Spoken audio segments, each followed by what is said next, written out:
Building Nigeria's human capital engine requires investing in teachers, empowering learners, and creating pathways that connect education to opportunity.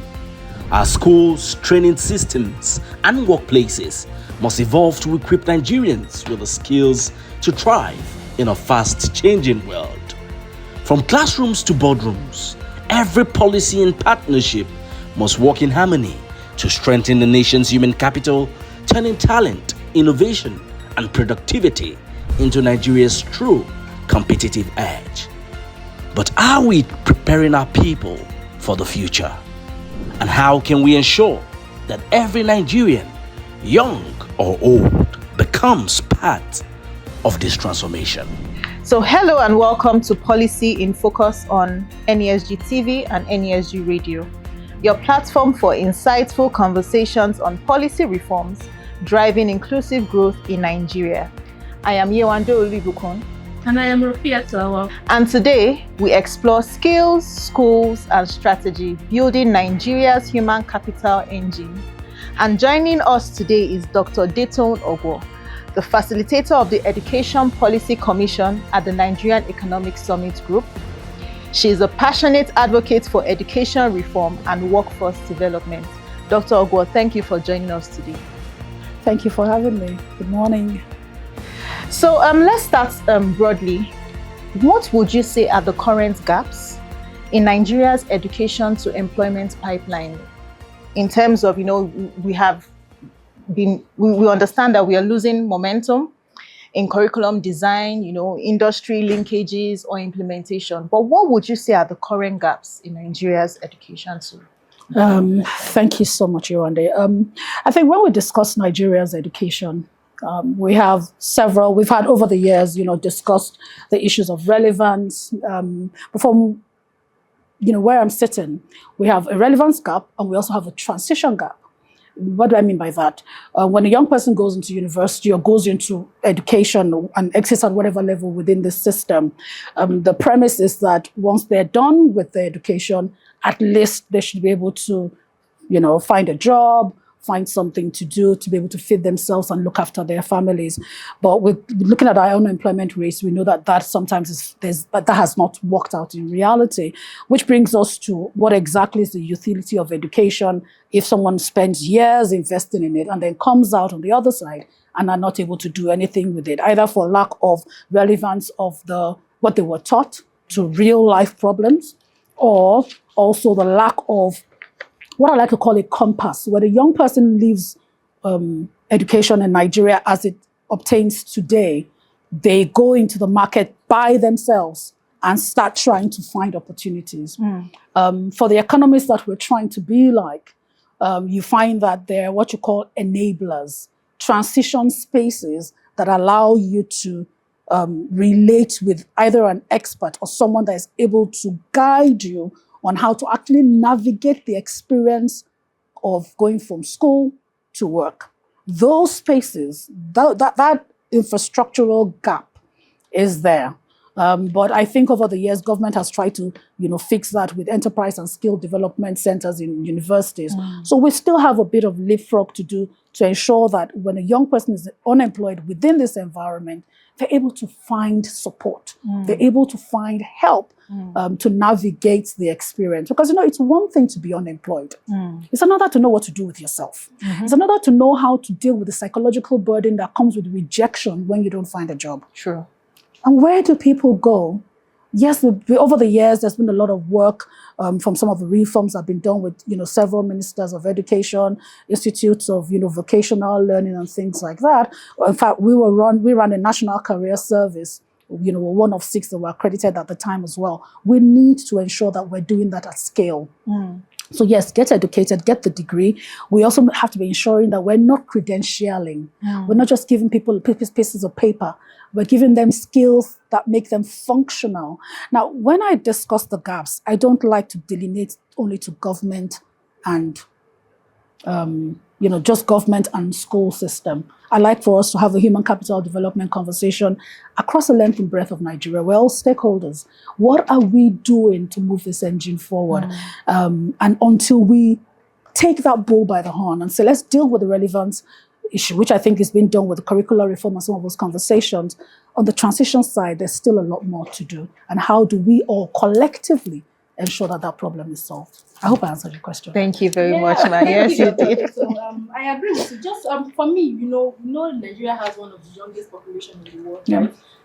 For us to harness this demographic advantage, there's a need for intentional investments in skills and education and strategies to match the skill and the education. So for me, how do you think we can integrate the skill development into formal education system? Thanks. When I've looked at a lot of the work that we've done over the years, just trying to intervene on the fact that there's a youth bulge and the fact that there's high unemployment, and then we keep churning out every year 2 million into the workforce. I don't believe that skill development is something that's delineated within the four walls of a university. I think human capital development starts from the cradle to the grave, and that some of the models that I have liked and that we have worked with over the past works on certain premises. Every human is capable. Every human has capabilities. When we discuss human capital, we say we're a very populous country. We can say that human capital is latent. It's just that it hasn't been harnessed. But every human is born with some kind of capacity, some kind of talent. What the nations that we want to be like have done have been by design very deliberate in either their manpower planning, and in either their education, even what happens around informal, so there's skilling systems that happen from when a child is born. And I like that we're, discussing it around youth, but I like to say that even for people in their 50s, and I'll give a practical model. There's a project I've been working on recently that has to do with themed around unemployment. And what that project is doing is a movement to work project. And what that project does is we delineate by age. So there are interventions that you must put in place for 18 to 24-year-olds. Then we have another group called the 25 plus. Then we have another group called the 50 plus. Meaning that at every point in time, humans are in transition, either through a schooling system, through a family system, or post-schooling system. And on each of those, on each of that journey, on that pipeline, there will be transition points, challenging points. And the role of the state and the role of universities, the role of schools is to ensure that the individual is able to manage that experience by getting the knowledge that they need, by getting the psychosocial support that they need to then be able to be productive. So we have one agenda. I hope I'm, we're going on a journey here. A child has been born. Over their formative years, they're within the school, they're within the family system, which is why I always advocate to parents. A child comes up to you, they're beginning to articulate, they're beginning to speak, they ask you a question. One of the biggest gifts you can give your child as a parent, as a young parent, is a child asks you a question, you ask them, what do you think? You get them buying, get them to start critically thinking, because we're living in a world where critical thinking, problem solving is a thing. We live in a problematic world. We don't live in an ideal world. The people that thrive are the ones that are solving problems. So as a parent, you're already a stakeholder in the skilling. So problem solving, communication, leadership, those things that we then wake up and say the school should teach the child. Now, there's valid reason for I send my child to school, I pay the money, or the state pays for me to get those qualitative skilling. But beginning with the end in mind. At the end of that experience, we will give this person a piece of paper, and then they will go to someone who has invested in a business, and then they will find them fit.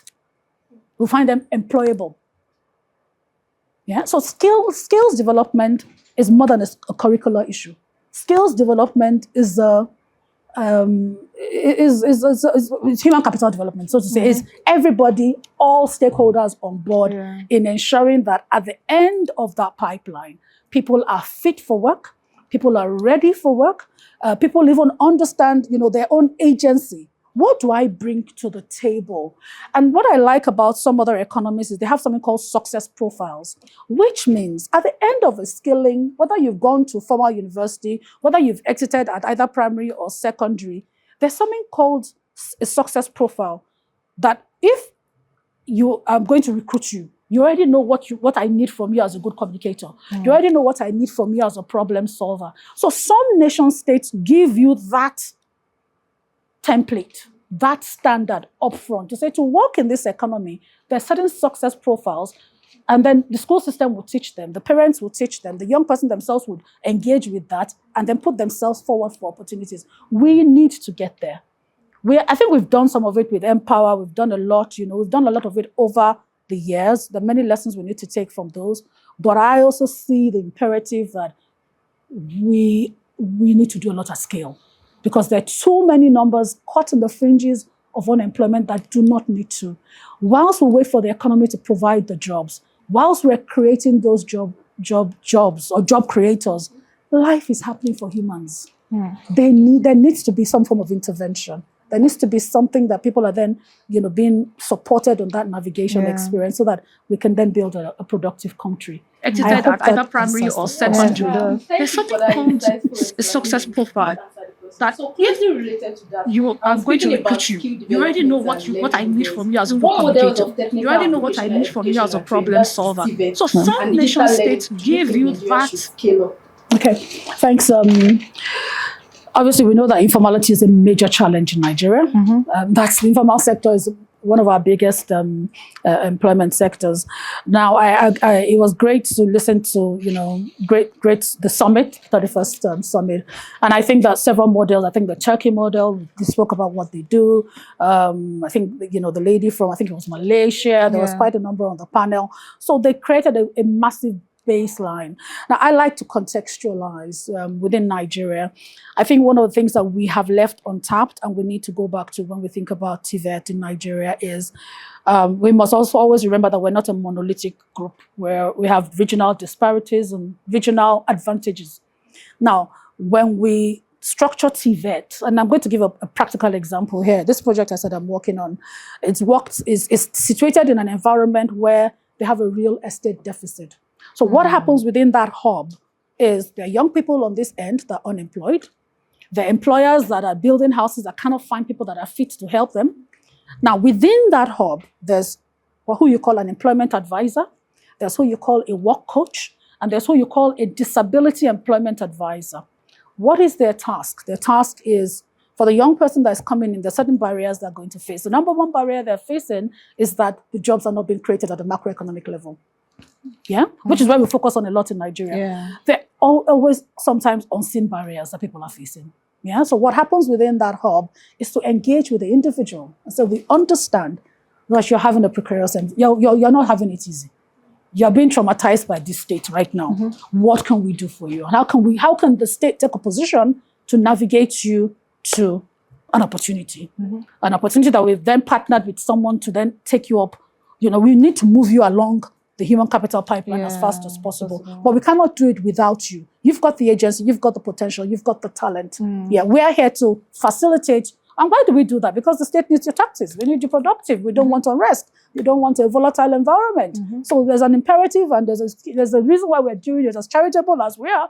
And then we start identifying what the barriers are. What's the barrier? It could be that they don't understand. They've never had someone sit with them at the level of their potential. This is what you're good at. And which is why I think we need to bring back that career servicing, enabling conversation. The same way we created an ecosystem around entrepreneurship development, we need to create an ecosystem around transition spaces. We need to create a stronger, and I put that, I think it's in chapter 6 of my thesis, to say, it's good that across the world, entrepreneurship development took a lot of, mind space, because when I say, someone is creating a job, but let's also keep it real.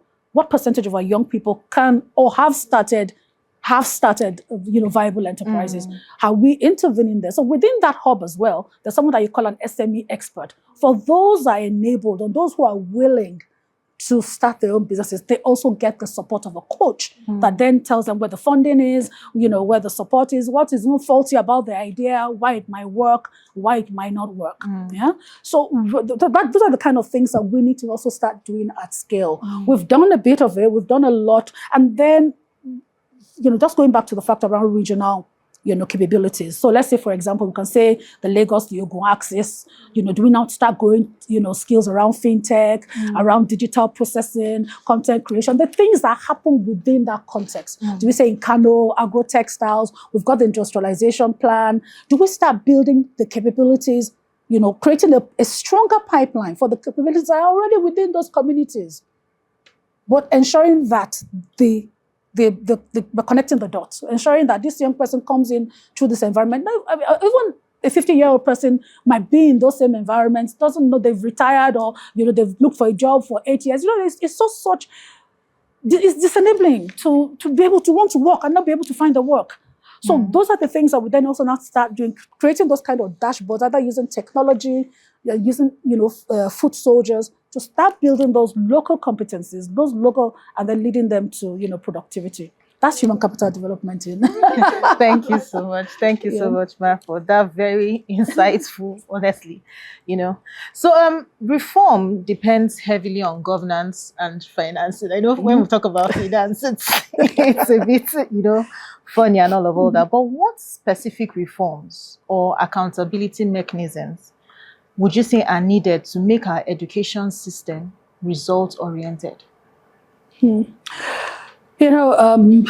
always say fund what works. We always say, what's not measured, what doesn't get measured doesn't get done, and things like that. With this conversation was had at the conference as well around, transparency, accountability. I have wondered, thinking about drawing the lessons from this project I've worked in as well, that I've wondered around, we talk about economics a lot. Maybe sometimes if we bring in the social justice imperative into it as well, that if we understood and we internalized the fact that people's lives are being eroded, livelihoods are being eroded, when certain choices are not made, when we leave certain gaps, when we sit down and take a pause and by some measure of compassion say, you know what, X numbers of thousands of millions of people not doing anything redundant, without any direction is a crisis. It's more than a crisis. It's almost a sin against humanity. And we then take some kind of implementation agenda to say, okay, so what do we need to do to crack this? What do we need to do? And I believe in a lot of show and tell. So some of the projects we've done over the past years, we've done a lot around, okay, what's the problem? The problem is that we don't have enough teachers. Or the problem is that there are certain barriers to, you must have a certain credential, you must have gone through certain things. Okay, what do we need? We need teachers who either at an innate level can teach. What kind of tools can we then use to identify that? I've run a project there with them. We've just in design then said, let's be deliberate. What do we need?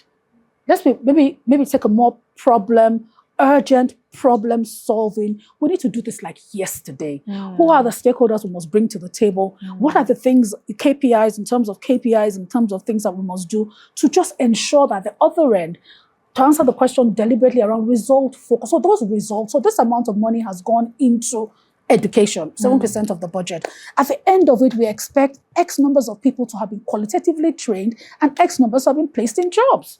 Or X numbers who have started businesses and be able to track that. Either the students themselves are reporting on that. We have mechanisms within the schooling system to report on that. We all want an efficient country. We all want an economy that works for everyone. And beyond that, because when I discuss employability sometimes, I like that there was one session where someone said it can be a wicked problem. It can be a wicked problem because in definition, what is employability within the Nigerian context? I've worked in HR for many years, and I always say that, and I said that in my thesis as well, we must be sure that employability is not just rewarding privilege or rewarding the advantage of a qualitative education, which not a lot of people can afford. How do we create an equitable environment where no matter where you were born, no matter where, no matter your background, you are able to rise within this economy because of the virtue of good education, qualitative education. When we talk about out-of-school children, every time we talk about out-of-school children, they're not statical, they're growing.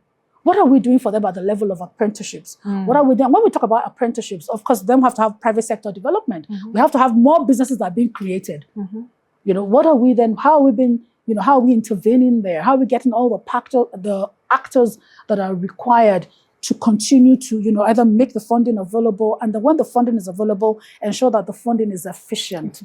That efficiency of funding, because I've been on a project where we were throwing money at the problem, but when you look at the numbers that come out at the other end, it doesn't justify the expense. So we need to be having those kind of transparent conversations to say, why will I spend 30 billion on only 7,500 people? Like in a nation where 20-something million still need that help. So those kind of mechanisms will then, but I also think beginning with the end in mind. What is our target goal? I'm glad that we're setting the HCD, the indices, trying to reduce the hinges. Then we'll start putting statistics to that, we'll start putting data to that, and we just get it done. Yeah, so you mentioned partnerships, all hands being on deck basically and all that. And how would you say public-private partnerships will help strengthen both basic and tertiary education? Sorry. Okay, so I've been on several projects, and the lessons that I've learned from, trying to structure, within the general, either the employment, workforce development space, is that the several actors have their own incentives. They have what they want.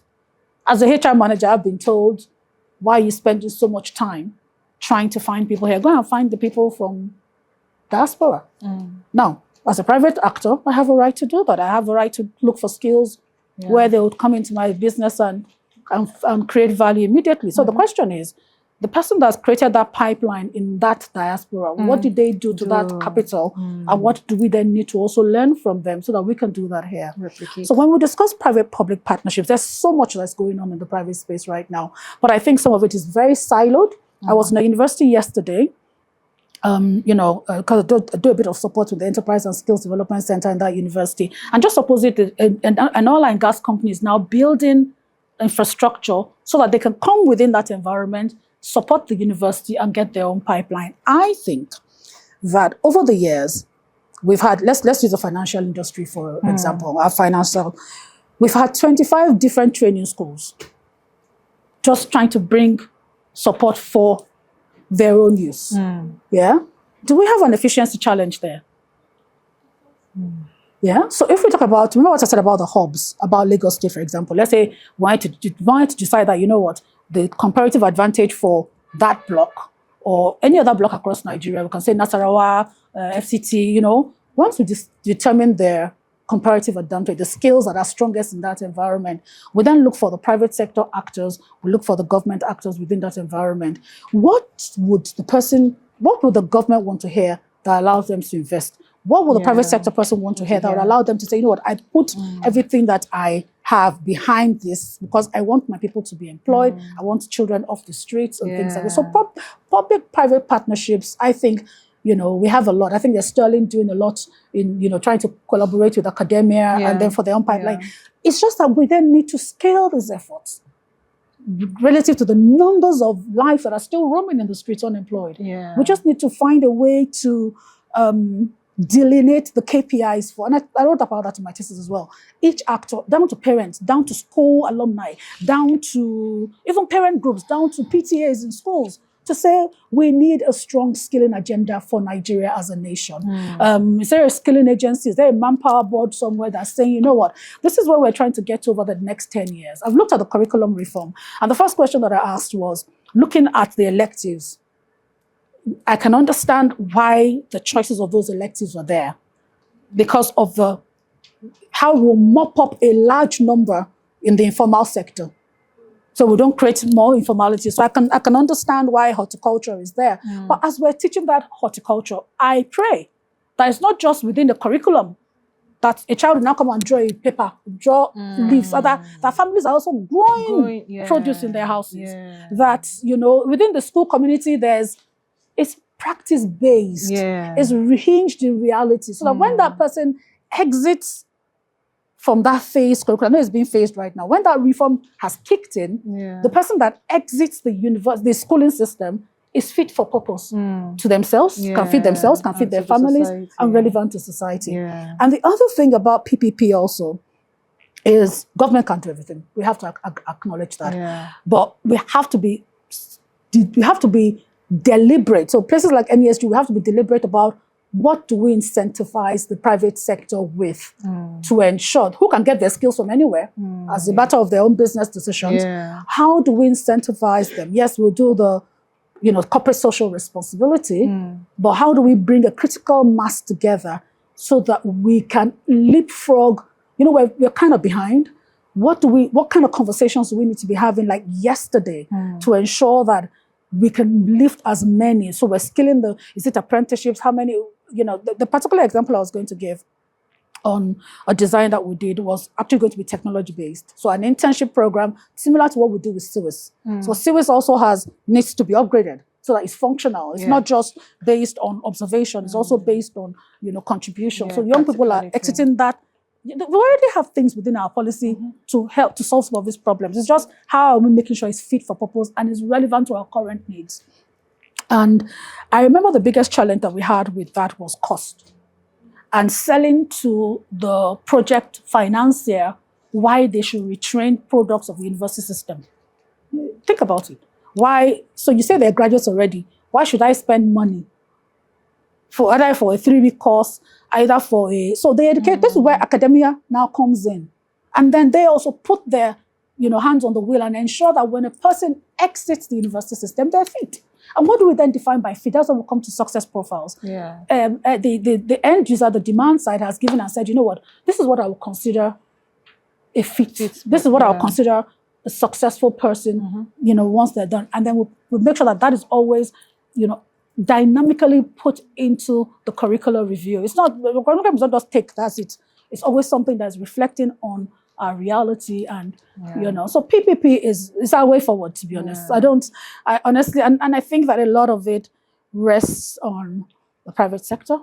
But I also think that a lot of it rests on places like NESG to steer that ship so that the most numbers get the most support.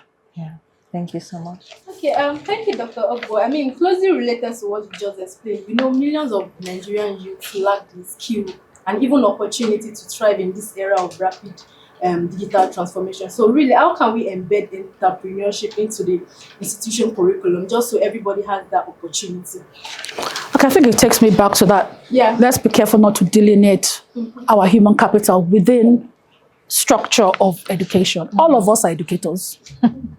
When you go to a market, I mean, I've learned from a market woman before. Do you understand? And I think that we need to start taking down those artificial barriers in perception. Every day is a learning. Every day, there's always something to learn. And I think that goes to our culture as a nation. We have to uncouple this credentialist. We have to uncouple it. Anybody can contribute. I have a theory that, and I've seen that in my HR career, anybody can contribute, and we cannot keep using. I understand the need for standards. Which is why we must get our basic and tertiary and secondary education right. Once someone is literate, numerate, can contribute. Now, the other technical skills is what we now go for those who are able to afford it to go on to university. But anyone on exiting, which is what I think the current curriculum and our 634 was trying to do. As you exit, you're able to navigate. You're able to find something to do with your hands. You're able to find something to do with, and we always have these conversations, around, embedding things. So if we're going to embed entrepreneurship, for example, there's so many programs that teach entrepreneurship. There's so many other after-school programs. There's so many that we have within the Nigerian space. There's a lot that BOI was doing at some point in time. Perhaps put that on technology, meet people where they are. A lot of young people are on TikTok. Why are we not meeting them there? So we have a design challenge. Maybe why are we not letting them lead? So it's a function of content. And which is why I say to young people when I sit with them as well, look, I say to them, you have a smartphone. There's never been a time in the world where you've had as much information as possible. Why then does it then seem to be that the more information there is, the less comprehension? So what's going on there? And I have to acknowledge that within the hub I said I work in, I've come to also realize that some barriers can be psychological. So you sit across someone and you'll be amazed for this generation, you know, and that's where, you know, my heart goes to sometimes, where I'm also now saying, even within those hubs, there must be mental health professionals, because you sit across young people, sometimes it's anxiety. Yes. Sometimes and there seems to be on the rise. Yes. So there's social pressures that young people are facing that we didn't face. I didn't face. I'm not a Gen Z, you know, in my own time. Yeah. What are we? So when it says there's a human capital, I hope I'm also communicating that there's a human capital imperative to remove those barriers, to intervene at those barriers. Because even if you have someone that's qualitatively educated, and I've seen that in this thing, I've seen people that have good degrees, fantastic degrees from anywhere you can imagine, but they're still sitting across you, needing a work coach to speak to them on how to navigate the next level. So we must uncouple that. It is once you have that paper like this, you've arrived. There's nothing like that. You are merely in transition, in the hope that you find a good opportunity, either by going online on the current places that we have, which is why we have to strengthen our labor market information systems as well. Can there be a place now? I think that the Ministry of Communication is also doing something about 3 million talent and things like that. All those things, so that how do we put them on a dashboard or tracker to say, look, there are X numbers that need jobs like yesterday. When it comes to entrepreneurship training, I am not of the opinion that, and I've done that in the course of my work, that everyone is fit for entrepreneurship. Everyone should attempt to have multiple streams of income, have a side hustle. Yeah. But I think that those choices sometimes need a bit of, maybe sometimes using some of those psychological tools. Not everyone is risk averse. Not everyone is risk averse. Now, if everyone also then starts a business, who will support the person who is running the business? So I understand the learning about entrepreneurship. I understand the imbibing the principles of entrepreneurship. I understand the fact that we should not focus on sending people to already limited opportunities. I understand that. But I also think that embedding as a curriculum, because I think that government has done a bit of work in all universities have enterprise and skills development centers. But are we maximizing those centers? I went into one yesterday and I said, I just got an idea to, let's think about long-term unemployment. That would be nice to get someone who's not worked a day in 10 years to come into that center and tell us what their experience has been. That is data waiting for us on how we can also then start rejigging our workforce development, our programs. Because that person is going to tell you their lived experience.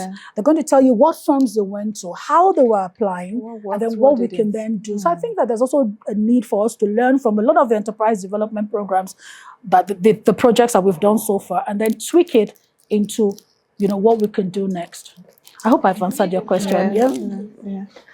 All right. So on accountability and measurements, lastly, what accountability measures would you say would help ensure that education reforms deliver tangible results for learners? You mentioned learners, you said everyone is an educator, and even employers alike. So what accountability measures would you say will help ensure that education reforms deliver tangible results for all of us? I think the first question is, what are tangible results? As a Nigerian, you go to university. Sometimes you go to university not fully informed. So jam, you should have studied the course, yeah? And then you get the degree. I think that there's scope for us to reimagine.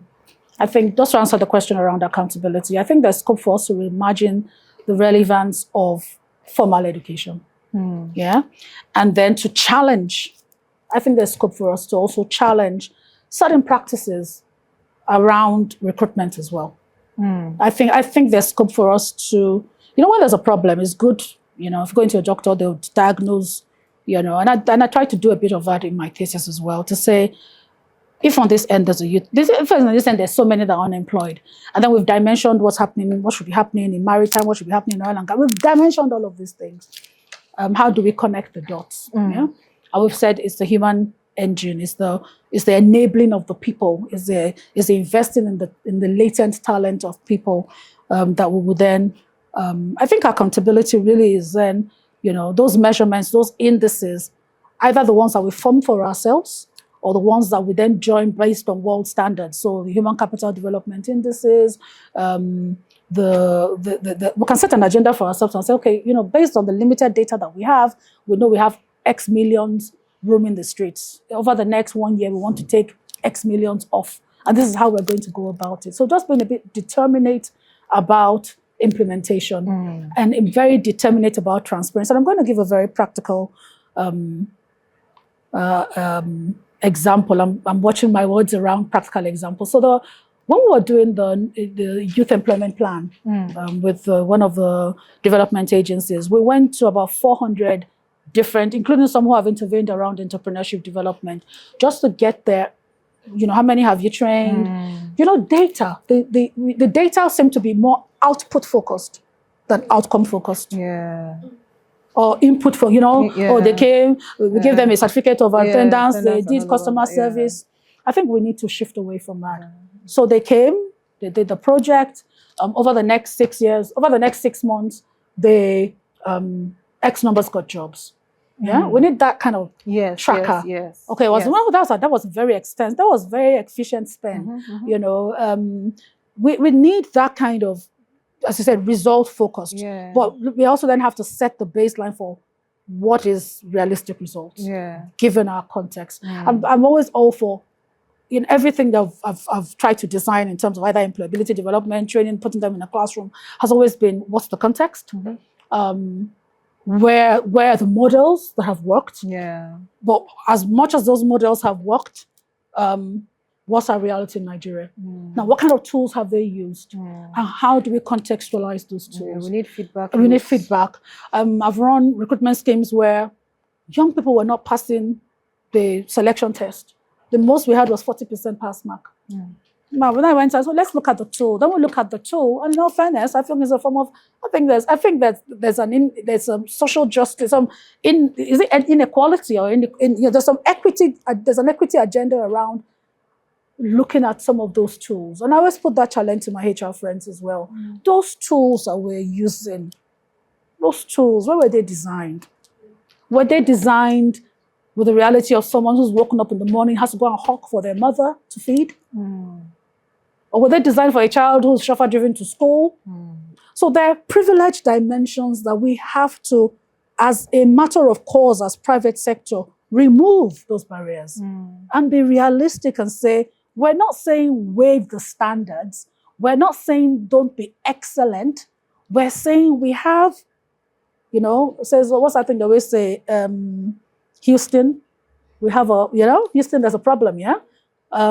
So we have a situation. We have a critical mass of young people that are roaming the streets, are doing nothing. They're fit, they're capable. We need to create opportunities for them to learn, to earn. There are several actors even within our inefficiencies, even within our what is not working. We have an urgent need to lift those many into productive living. How do we go about it? Look at what Empower tried to do. Empower tried around teacher development. So I think maybe we should go back to those models.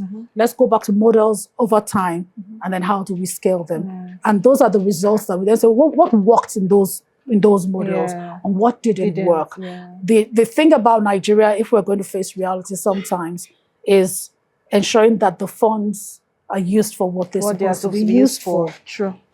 And how do we track that? How do we navigate our political realities? How do we navigate our realities? But as we're navigating those realities, as duty bearers, we must always remember people's lives are being affected. Can we make different choices so that we can move the most numbers along? Because when we do that, we have a safer society.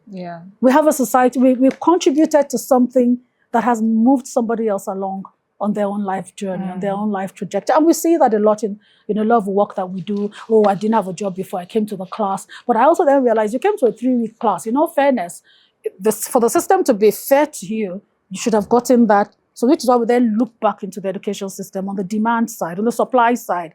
How are we educating our young people? And how are we learning how we are not educating our young people? And I say that to my HR friends. Every time you run a recruitment scheme, you bring out the people that you want, you discard the ones that you don't. But there's very strong data there. Very strong data for us to look back to the education system to say, I've run a scheme where I needed 7,500. I had 200,000 applications. So as a HR actor as well, I'm not able to say, now that I understand the relevance of data, of that, the number that didn't make the grade, I found 40% lacking in they couldn't spell, they couldn't read.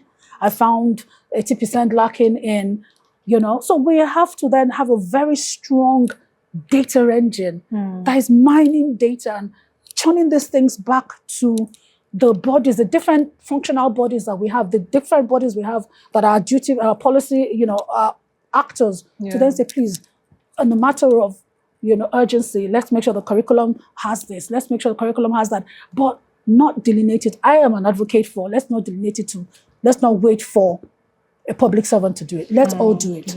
Yeah. So the school owner, the student yourself, you have agency, you have talent. What are you doing with it? If nobody comes to your rescue, what will you do? Sure. If the state doesn't act, what will you do? So identify those barriers for yourself. Some of it is identity, some of it is self-awareness, some of it is not knowing how to use your time. Some of it is, we also then, as a nation, we also then need to go back to that culture of excellence. We're resilient people. For us to be coping with, when I look at one particular design, they use what they call trauma-informed coaching to talk to the unemployed. When they're talking to people, I'm like, man, you should come to Nigeria. Trauma-informed what? But you see, the premise is that life is happening to people as they're looking for jobs. Yeah. But some particular actors, as an act of compassion or as an act of their history or as an act of how they want to design their society, they ensure that there's somebody to speak to you at the level of your potential. They ensure that there's someone to handhold you until you get a job, until you start that business, until you do the highest that your potential enables you. But the state is also an enabler. The state is also making sure that you're not falling by the wayside. And also the state is also rallying all the stakeholders that they need. I don't think we're in a world where everybody can say the government should go and fix it. I think even employers, because if you keep recruiting, you keep recruiting thousands and thousands, you're getting trickles. It's not efficient for cost. If you look at your retraining costs, you look at your hiring costs, you look at your retention, what is even taken to keep people within your business, look at your trade, it's not sustainable. So there's no better time for us to then come together and pull those funds. But let's set the success profiles. For a young person to exit the university system or the schooling system, either at any level in Nigeria, they must have X, Y, Z competencies. This is what it looks like. This is what, if I see it, I would, if I see it. And a practical example for that, years ago, a friend of mine that worked in a cement industry, we had lunch together and she was talking about some of the challenges they had in their HR. And then we then went into, let's then go back to, let's situate it within the nation. So we have these issues around, we always talk about, we bring Togolese, we bring these people. How is it that we haven't woken up and said, okay, by design, how can we fix this thing? How do we fix it? How do we fix it holistically? So I then said to her, let's not wait until somebody can draw in the classroom, and pass that standard. That is a valid reason, because you can't have someone go and build anyhow, and so the building doesn't come down. However, I then said to her, within your community or within your ecosystem as a construction, a major player in the construction field, have you thought about the kind of skill sets that will be required to thrive in the construction industry? Have you thought about either building, as your own contribution, CSR contribution, building the ideal? This is what it looks like. The reason why they are that meticulous, this is what a meticulous, even if you had to then transfer the skills from people that are doing it already, and then show our own how to do it. And stay with it. That's education. Of course. That's a form of education. That's skilling. We can't keep saying, oh yeah, go for 4 years, then that 4 years. You see, before you do that, the technology might have advanced. Gone, The taste on, what is happening in the world might have advanced. So we need to keep, I hope I'm making some sense around. We need to find an iterative way to say, look, we have problems. The people that have leapfrogged their economies, the Germanys, the Chinas, the manufacturers, they don't have two heads. If anything, we have the hustle. If anything, we have the energy. So could it be that we have a design, we have a political will challenge, we have a You know, we just need to also be patient enough to test and sometimes fail some of these models. Yeah. I said, this thing didn't work, but at least we tried. At least one life moved. Yeah. And learn and relearn and say, okay, you know what? For us to, let's look at, I think it was the Nasarawa governor that was speaking at the private sector summit. So from some of the lessons, and I know that the NGF is also coming up with things, we can be sitting in conferences, but we need to be modeling and implementing. We need to be modeling, we need to be moving, lives are happening, you know, we need to be supporting destinies. Do you understand? And we need to be doing that okay, so you, Mr. Employer, what are your needs? You know, what do you say? We can't keep having this conversation of they're not employable. It's okay. Okay, so what do we do next? About it? And realize that when we keep saying, and I do not agree that you should dunk down on a young person and accuse them of being, employable. Excuse me, that's a system failure. However, there's scope for take responsibility for your life. I agree with that. You have human agency, you've been equipped. Even for those, I always speak around the gender issues around, you know, remember when I was talking about this youth hub I've been part of? Yeah. The reason why there's a disability employment advisor there is because they understand that we're not as capable as we are as humans. We all have different capabilities. But there's somebody there, regardless of, so you see people who maybe have, you know, learning difficulties, maybe visual, are impaired in one way or the other. But believe me, there's still capacity there. Even in disability. Even in disability, there's ability. So what are we also then doing in terms of transition? So I've been careful to step away from, I must sit inside a classroom to wake up my potential. That is essential because you cannot build a knowledge economy if you don't do that. Yeah. However, we must also then realize in the context like that where there's high informality, apprenticeship means designing things that are within that locality. What is happening in Bauchi or Borno? I saw that, you know, so when we did the Borno Foundation thing, what are the competencies that are locally available there? And how do we situate the community level support? So are there libraries there? Are there LCDs there? Is there ND there? Is there something happening there that is connecting the people there to information, to career education, to, you know, where they can find opportunity, connecting those dots as a matter of strong transition infrastructure, not ad hoc, not sit in a class and after 3 weeks to give you a certificate, as part and parcel of what we call maybe employment services, what we call maybe job centers, what we call, just let there be a lighthouse. And when a person is roaming, a person doesn't know what to do with themselves, there's a place they can go to speak to a work coach and get, even a light bulb moment, get a compass to navigate life. You know, we need, you know, that's my, if I haven't said anything today, is the fact that, and I remember years ago we were intervening in University of Benin on a project, young graduates, 3 weeks, put them in the class, and we had a lot of success. And I remember the funder at the time had said to us, this thing that you're teaching, why don't you create a critical crop of counselors? So that's why I said we have to go back to the ecosystem of, we've done ecosystem entrepreneurship development, we must do ecosystem of, I don't know what we want to call it, we can devise our name, to say career service, or, you know, something that gives people that push that support. In the UK, I'm very aware, you have a commitment, but I can't use that because they're a welfare state. We're not a welfare state. I mean, even though we have social nets and things like that, but there's already an incentive. You treat looking for a job like the job. So you commit to a work coach over 35 hours. That over the next month, you will not qualify for the support, the stipend that you're given by the government unless you're looking for a job. And you must be able to demonstrate what you've done to look for that job. And of course, if you don't then look for that job, you get penalized. And they then take that incentive. So we have to start thinking about different incentives for employers, different incentives for students, different incentives for stakeholders, different incentives for government. You know, we've had all these conversations at many conferences, give tax break, you know, but now it's time for us to operationalize these things.